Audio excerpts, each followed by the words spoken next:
بسم اللہ الرحمن الرحیم۔ میں موت سے ڈرنے والا نہیں ہوں۔ عزت کی راہ میں حق کو زندہ کرنا میرے لیے آسان ہے۔ عزت کی راہ میں مرنا جاودانی ہے، اور ذلت کی راہ میں جینا ایسی موت ہے جس میں کوئی حیات نہیں۔ اپنے کام کے صلے میں واجب سے زیادہ امید نہ رکھو، اور دولت کا بہترین مصرف یہ ہے کہ اس کی عزت و آبرو کو برقرار رکھا جائے۔ جب یہ جسم موت کے لیے ہے تو کیوں نہ اسے اللہ کی راہ میں شہید کیا جائے۔ ظالموں کے ساتھ رہنا بذات خود ایک جرم ہے، اور مروت یہ ہے کہ جب وعدہ کرو تو اسے پورا کیا جائے۔ تقوی اور نیکی آخرت کے لیے بہترین زاد راہ ہے، اور ذلیل وہی ہے جو بخل رکھتا ہو۔ ایمان اور یقین کے درمیان صرف 4 انگلیوں کا فاصلہ ہوتا ہے، یعنی ایمان وہ ہے جو ہم نے کانوں سے سنا، اور یقین وہ ہے جو ہم نے اپنی آنکھوں سے دیکھا۔ انسان کی عزت لوگوں سے بے نیاز ہونے میں ہے۔ زبان کو قابو میں رکھنا اور لوگوں پر احسان کرنا ہی فضیلت ہے۔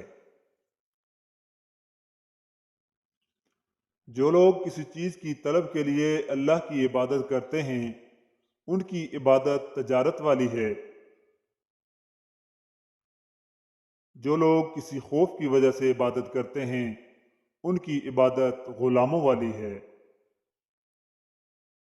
اور جو لوگ اللہ کی عبادت اللہ کا شکر بجا لانے کے لیے کرتے ہیں، ان کی عبادت آزاد عبادت ہے، اور یہی سب سے افضل ہے۔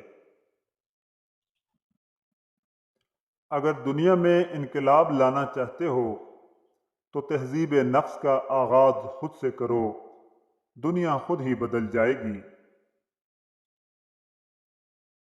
کسی چیز کی شدت سے خواہش محض بری چیز نہیں بلکہ مہلک بھی ہے۔ سرداری حاصل کرنا چاہتے ہو تو اپنی جد و جہد کو جاری رکھو۔ نمک حرام اور بد نسل کا پہلا شکار اس کا اپنا محسن ہوتا ہے۔